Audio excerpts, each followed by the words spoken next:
Les amis, nouvelle vidéo sur Mike Tyson. Je ne vais pas être très long puisque j'en ai déjà fait une pour vous parler de mon ressenti concernant le combat et surtout pourquoi il était très peu probable que Mike Tyson puisse gagner contre Jake Paul en raison de son âge. Je vous invite à aller voir la vidéo ici, mais on vient d'avoir une révélation encore plus fracassante concernant l'état de santé de Mike Tyson. En effet, il a révélé sur Twitter le lendemain de son combat qu'il a frôlé la mort cet été en raison d'un grave souci de santé puisqu'il a subi un ulcère à l'estomac. Il a dû être hospitalisé d'urgence et il a failli mourir littéralement puisqu'il avait un saignement actif au niveau de l'estomac et qu'il a dû être transfusé de 8 poches de sang. C'est absolument énorme et ça met en parallèle son combat de l'autre soir et son état de santé qui était clairement diminué. Et surtout le fait que certaines personnes l'aient probablement trouvé un petit peu mou, je cite, versus ses vidéos d'entraînement. Pour remettre un petit peu de contexte, il nous a donc déclaré avoir eu un ulcère à l'estomac, je vais détailler ça juste après, et cet ulcère a saigné et c'est compliqué d'une hémorragie digestive et les saignements peuvent parfois être impressionnants et massifs, véritablement avec des pertes sanguines qui peuvent aller jusqu'au décès quand les personnes vont se vider littéralement de leur sang. Et dans le cas de Mike, son ulcère a saigné et il a dû être donc hospitalisé et à l'arrivée à l'hôpital, je n'y étais pas, mais je suppose que ça s'est passé de la façon suivante. Il est arrivé extrêmement pâle, extrêmement faible puisqu'il avait perdu donc beaucoup de sang. Sa tension artérielle était très basse puisqu'on perd du sang, mais c'est aussi du liquide sanguin qui favorise et qui permet justement de maintenir une tension artérielle suffisante puisqu'en gros c'est le remplissage au niveau des vaisseaux sanguins. Il était extrêmement tachycarde, c'est-à-dire son cœur qui battait très vite pour compenser les pertes de sang et essayer avec le cœur de pomper malgré un remplissage et un liquide justement au niveau donc du remplissage, c'est-à-dire la pompe et les tuyaux qui étaient insuffisants. Et à l'arrivée, donc il était probablement en état de choc. Les médecins l'ont pris en charge en urgence et ont tout de suite vu qu'il était probablement donc très pâle, très choqué, très hypotendu au premier diagnostic et on peut déjà faire ce qu'on appelle un hémo-Q, c'est-à-dire on prend une goutte de sang au niveau du doigt, on analyse le taux d'hémoglobine et voir que son taux devait être effondré. Puisque pour lui avoir transfusé 8 kilos globulaires, c'est absolument énorme. C'est que véritablement il n'a pas menti, il a frôlé la mort. Puisqu'on considère que la transfusion d'un kilo globulaire fait remonter le taux d'hémoglobine à peu près d'1 point. C'est-à-dire que le taux d'hémoglobine normal d'un homme est entre 13 et 18 grammes d'hémoglobine par litre de sang.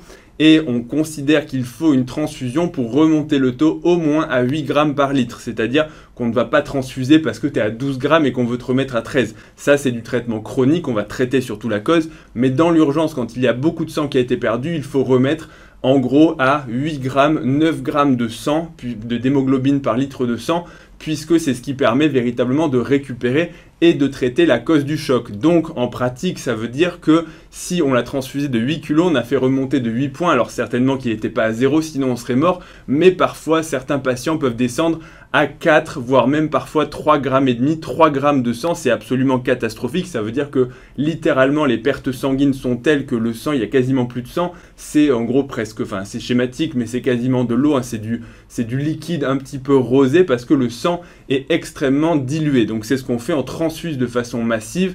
Et il est évident aussi que tous les pochons de culot globulaire, donc les pochons de sang, ne vont pas tous faire remonter de façon égale. C'est à peu près une moyenne, hein, quand on dit qu'un pochon c'est à peu près 1 point d'hémoglobine par litre, il est évident que c'est une moyenne. Donc si Mike Tyson a un gabarit un peu plus gros, c'est pas pareil de transfuser un pochon de sang à Mamie qui fait 1m60 et 40 kg ou à Mike Tyson qui fait 1m75 et 90 kg. Donc probablement que pour lui, 8 pochons, ça a dû faire remonter de 5 ou 6 points. Et puis après, il y a aussi ce qu'on appelle le rendement transfusionnel, c'est que tout n'est pas forcément utilisé, bref, ça c'est du détail, mais en gros, ça a dû le faire remonter de 5 ou 6 points. Donc, il était véritablement très bas. Maintenant, qu'est-ce que c'est un ulcère? Un ulcère, c'est une plaie, c'est une ulcération, c'est un trou au niveau de la paroi, ici au niveau de l'estomac. Donc, c'est une agression de la muqueuse, en gros, c'est ce qui tapisse l'estomac. Il y a différentes causes à ça, ça peut être de l'acidité gastrique trop importante, mais souvent, c'est une bactérie qui s'appelle l'Helicobacter pylori.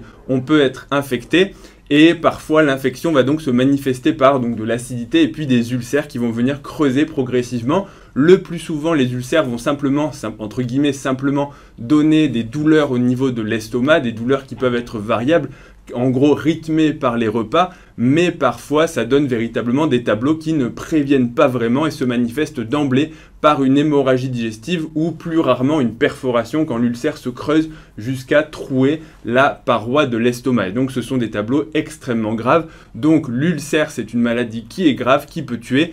Et l'autre chose, et ça aussi je vais le préciser parce que on sait que Mike Tyson souffre très souvent de problèmes de dos, c'est pour ça qu'on l'avait vu en chaise roulante, et l'une des causes principales, hormis la bactérie, l'Helicobacter pylori d'ulcère à l'estomac, ce sont les anti-inflammatoires non stéroïdiens qu'on peut trouver en pharmacie ou en vente libre. Typiquement, ce sera l'Advil, l'ibuprofène, etc. Tout ce qui va soulager les douleurs articulaires, les douleurs au niveau du dos, puisque ça va modifier l'acidité au niveau de l'estomac et donc favoriser les ulcérations et les ulcères au niveau de l'estomac. Donc attention, ce ne sont pas des bonbons. Donc méfiez-vous également si vous avez des douleurs d'estomac ou des antécédents d'ulcères.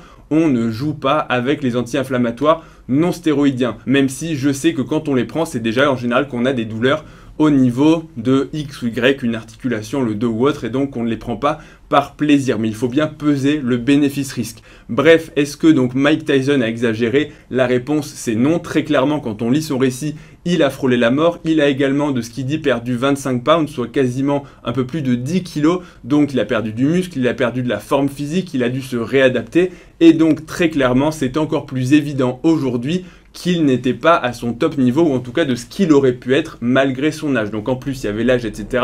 Mais il était en plus diminué. Et je tiens à le préciser parce que, pourquoi on va dire, ouais mais pourquoi il l'a pas dit avant, pourquoi il a quand même fait le combat? Je pense que vous avez la réponse, il voulait tout simplement toucher son chèque, parce que s'il annonce qu'il a eu un grave souci de santé ou autre, ou qu'il est en chaise roulante, comme je vous ai dit, ce ne sera pas vendeur et les gens vont se désintéresser du match. Alors que là, il y va comme un guerrier, il dit bien sûr que je vais gagner, bien sûr que je vais éclater Jake Paul, et au final, eh bien, on apprend un petit peu qu'il a eu des soucis de santé. Donc je voulais revenir sur ce petit point qui n'est pas tellement un détail sur l'état de santé de Mike Tyson pour faire un peu de contexte. J'espère que cette vidéo vous aura plu, vous aura éclairé sur ces révélations fracassantes. N'oubliez pas, avant de partir, un pouce bleu, un abonnement à la chaîne. Retrouvez-moi également sur Instagram et sur TikTok, ledoc.pm.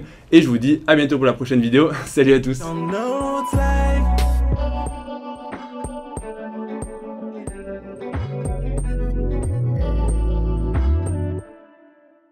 What's your prediction? Vicious win. Vicious win. Thank you, Dad. Love you. Love you too.